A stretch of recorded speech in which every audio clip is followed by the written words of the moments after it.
los galas y a los aliados, venciendo a los romanos batalla tras batalla. Cuando se terminaran sus efectivos, Roma se vería obligada a rendirse a Cartago. Aníbal presentó su invasión de Italia como una guerra de liberación. Sabemos que en muchas ocasiones habló con los aliados de Roma y les dijo que había venido para liberarles de la opresión romana, que ellos podrían convertirse en los líderes de Italia, que podrían desprenderse de la amenaza romana. En diciembre del 218 a.C., Aníbal había conseguido 20.000 hombres más para su ejército, hasta un total de 46.000. Su habilidad para luchar juntos pronto se pondría a prueba.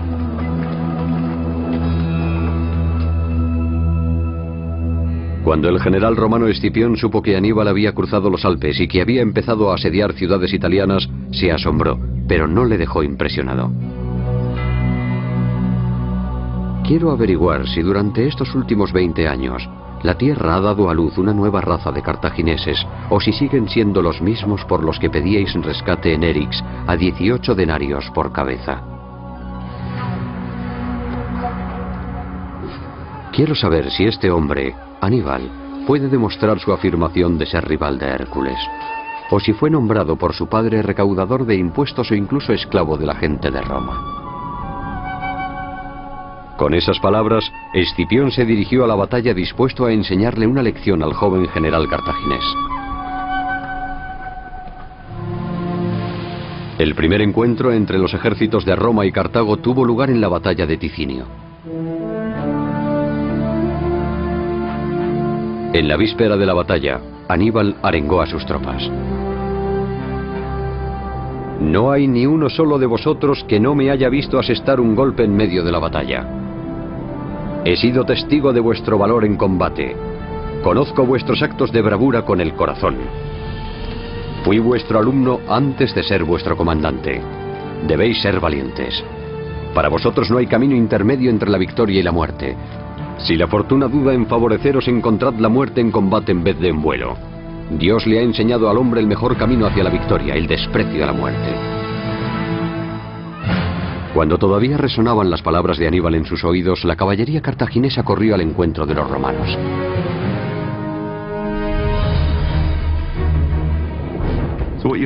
Aníbal y 6.000 hombres de su caballería marcharon al encuentro de Publio Cornelio Escipión y su caballería, mucho menos numerosa y efectiva, y algunas tropas de infantería ligera. Escipión entró en combate pensando que sería relativamente fácil. Armada con pequeños escudos y lanzas ligeras, la caballería númida de Aníbal sembró el caos entre unos enemigos mucho menos experimentados. Llegó el momento en el que la caballería romana se desbandó y huyó. Solo unos pocos quedaron para luchar junto a Escipión. El general romano fue gravemente herido durante el enfrentamiento y habría muerto en el campo de batalla de no ser por el valor de su hijo de 17 años, Escipión el joven. Ve que su padre ha sido herido en la batalla y al principio cargó él solo para rescatar a su padre. Después convenció a otros jinetes para que le ayudaran a rescatar a su padre y al final fue capaz de sacarle de la lucha. El joven Escipión no olvidaría lo que vio en Ticinio, pero tuvo poco tiempo para reflexionar sobre la derrota de su padre. Solo un mes después, los romanos se enfrentarían de nuevo a Aníbal en Trebia, la primera gran batalla de la Segunda Guerra Púnica. Con Escipión gravemente herido, la tarea de detener a Aníbal recayó en el otro cónsul, Sempronio Longo. Según algunos historiadores, Longo era arrogante y obstinado, y planeó llevar la batalla hasta el mismísimo Aníbal. En un frío día nevado de diciembre del 218 a.C., Longo tendría esa oportunidad. En la batalla del Trebia sería la primera vez que se enfrenta a todo un ejército romano. En el lado romano tenemos a un hombre llamado Sempronio Longo, al que únicamente le restan un par de meses como cónsul. Así que estaba deseando entrar en acción. Si es capaz de alcanzar la gloria derrotando a Aníbal, poniendo fin a la guerra, sería un logro sobresaliente para finalizar sus 12 meses de mandato. Así que quiere poner fin a todo antes de que llegue un sucesor y se quede con todo el mérito. Aníbal también deseaba entrar en combate. Necesitaba una victoria rotunda para ganarse el apoyo de las tribus galas restantes. Aníbal quiere una batalla, Sempronio Longo quiere una batalla, pero Aníbal llega a ella de una manera mucho más inteligente que su oponente romano. Aníbal será el que elija el campo de batalla, el lugar donde tendrá lugar el enfrentamiento, y atrajo a Sempronio Longo hasta aquel lugar. Aníbal utiliza una treta para atraer al ejército romano. Con su caballería numida ataca a los romanos y al mismo tiempo intenta mantenerse fuera de su alcance y les empuja hacia adelante. Sempronio piensa que los numidas se están retirando, así que se adelanta para atacar y muerde el anzuelo. De esta manera es conducido al campo de batalla donde Aníbal quiere que se desarrolle el enfrentamiento.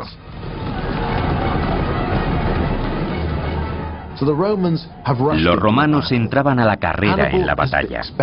Aníbal lo esperaba. Sus hombres habían comido, estaban preparados.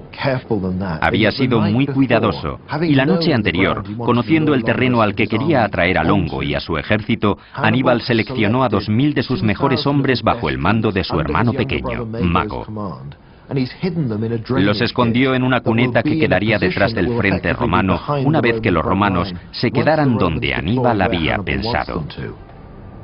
Cuando tiene lugar la batalla, casi todo tiene lugar exactamente como había previsto Aníbal sobre la pizarra. Su centro es capaz de aguantar a los romanos el tiempo suficiente para que por los extremos pudieran rodear y atacar a los romanos por los flancos. Al igual que ocurrió en Ticinio, los númidas rodearon rápidamente a la caballería romana y les obligaron a huir. La caballería romana es perseguida fuera del campo de batalla. Muchos de ellos son asesinados. Los flancos romanos tienen que soportar una gran presión, posiblemente por la presencia de los elefantes de Aníbal con los que el ejército romano no está acostumbrado a luchar. Bajo el liderazgo de Aníbal, la infantería y caballería cartaginesas demuestran ser una devastadora combinación. Entrenados para luchar contra infantería, los legionarios romanos son incapaces de luchar contra los diferentes tipos de unidades de Aníbal. Una vez que cayeron los flancos de la caballería romana, Aníbal pudo asestar el golpe mortal. En ese momento, Mago y su fuerza de 2000 hombres se encontraban tras las líneas romanas. Salieron de su escondite y atacaron desde la retaguardia. La confusión era total en las líneas de la retaguardia romana, mientras que los flancos se retiraban. Los flancos caían. Solo en el centro han conseguido un éxito parcial. Las legiones romanas consiguen romper por el centro, pero en cuanto penetran entre las líneas de Aníbal y miran hacia atrás, se dan cuenta de que el resto del ejército ha sido destruido. Longo perdió 2/3 de su ejército en Trebia. Su mandato como cónsul terminaba en fracaso. El responsable romano de detenerle volvería con un ejército aún mayor, preparando el escenario para una masacre nunca antes vista en el mundo.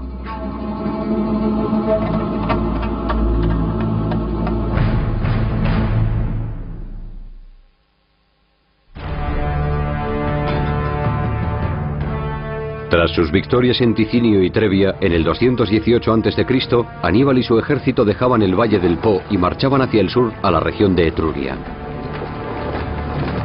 Si los cartagineses querían derrotar a Roma, necesitarían más victorias, pero sobre todo más aliados.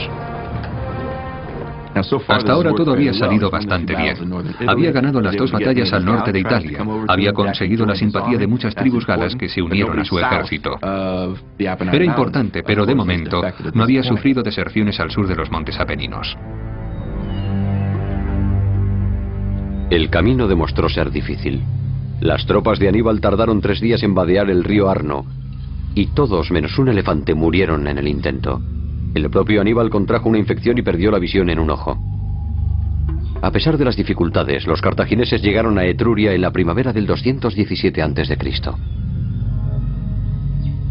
Mientras tanto, en Roma, Servilio Gémino y Cayo Flaminio eran nombrados cónsules. Tras las 2 humillantes derrotas sufridas por Roma a manos de Aníbal, los 2 nuevos cónsules estaban dispuestos a aplastarle. Simplemente hicieron un esfuerzo mayor durante el siguiente año, con la idea de que volvían a tener 2 cónsules con 2 ejércitos. Pero esta vez los ejércitos operarían de manera independiente, con la intención de rodear a Aníbal en algún punto.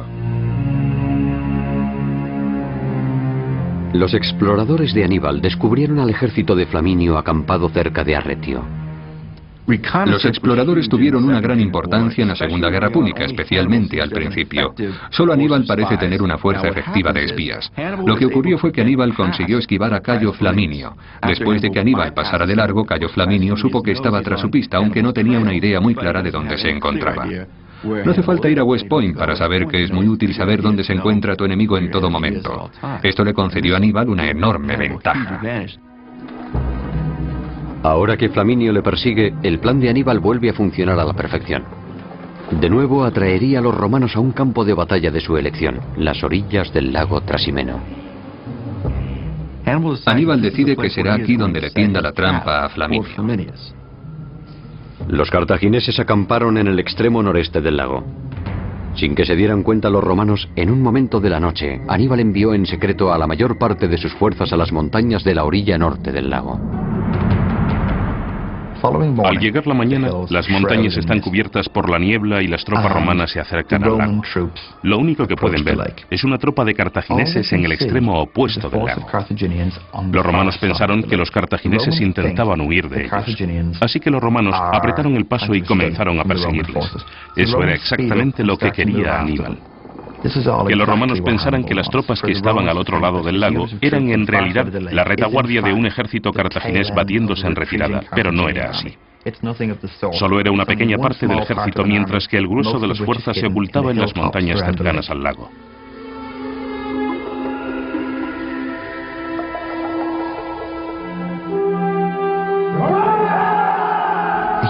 Se podía escuchar un enorme estruendo cuando las tropas ocultas en las montañas cargaron contra los romanos, gritando y chillando a medida que cargaban.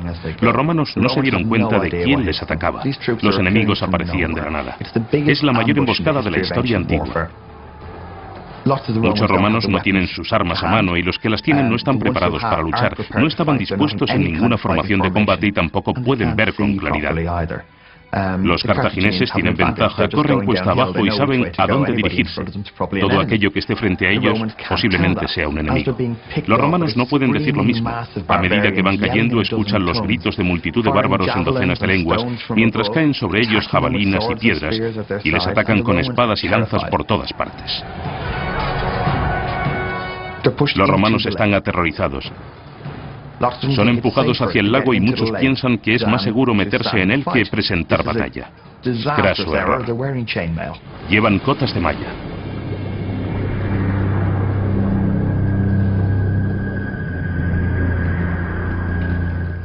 Miles de romanos se ahogaron en el lago en el último y desesperado intento de huir. Sin duda alguna, fue uno de los días más aciagos en la historia romana. Cuando se disipó la niebla sobre el lago Trasimeno, 15.000 romanos habían muerto, incluyendo el cónsul Flaminio. 2.500 cartagineses también perecieron en la batalla.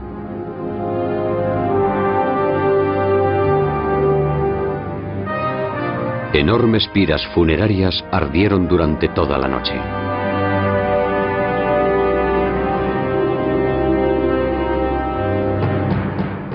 Cuando por fin llegaron las noticias de la batalla del lago Trasimeno a Roma, supuestamente uno de los pretores, un gobernante de la ciudad, subió al rostrum, que era un gran escenario situado en el foro, el centro, corazón de la ciudad, y le dijo a la gente de manera escueta y directa: hemos sido derrotados en una gran batalla. Tras el gran desastre del lago Trasimeno en el 217 a.C., uno de los cónsules romanos había muerto, el otro se encontraba al otro lado de Italia, y el ejército de Aníbal estaba más cerca de Roma que él. Así que los romanos tenían un problema. Hay un vacío de poder, y deciden recurrir a una institución que viola un principio de la República, que ningún hombre debe ostentar un poder excesivo. Deciden nombrar lo que los romanos llaman un dictador. El hombre elegido por el Senado romano para ocupar el cargo de dictador durante un periodo de 6 meses es Quinto Fabio Máximo. Quinto Fabio Máximo era el tradicional aristócrata romano. Representaba la tradición del honor romano, la dignidad romana y también una buena parte de la precaución romana. Creía que el ejército de Aníbal era superior y que lo que debían hacer los romanos para no ser derrotados era evitar el enfrentamiento. Así que lo que propuso fue básicamente seguir a Aníbal y cortarle la línea de suministros, hacer lo que pudiera para impedir el avance de Aníbal, pero bajo ninguna circunstancia se enfrentaría a Aníbal en combate para ponerle en bandeja una nueva victoria. Las tácticas de Fabio fueron efectivas en el sentido de que no perdió grandes batallas, pero también provocaron entre los romanos un profundo dolor porque durante ese tiempo Aníbal quemaba territorio romano, destruía propiedades romanas, asesinaba a romanos y obviamente la gente... Galas y a los aliados venciendo a los romanos batalla tras batalla.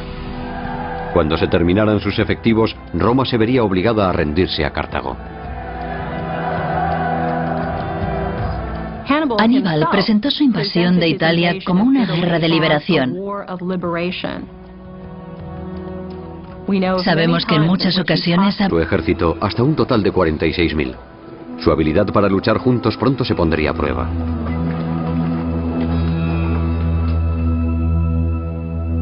Cuando el general romano Escipión supo que Aníbal había cruzado los Alpes y que había empezado a asediar ciudades italianas, se asombró, pero no le dejó impresionado. O si fue nombrado por su padre recaudador de impuestos o incluso esclavo de la gente de Roma. Con esas palabras, Escipión se dirigió a la batalla dispuesto a enseñarle una lección al joven general cartaginés. El primer encuentro entre los ejércitos... Quiero averiguar si durante estos últimos 20 años la tierra ha dado a luz una nueva raza de cartagineses, o si siguen siendo los mismos por los que pedíais rescate en Erix a 18 denarios por cabeza. Quiero saber si este hombre, Aníbal, puede demostrar su afirmación de ser rival de Hércules. Habló con los aliados de Roma y les dijo que había venido para liberarles de la opresión romana. Que ellos podrían convertirse en los líderes de Italia, que podrían desprenderse de la amenaza romana. En diciembre del 218 a.C., Aníbal había conseguido 20.000 hombres más para su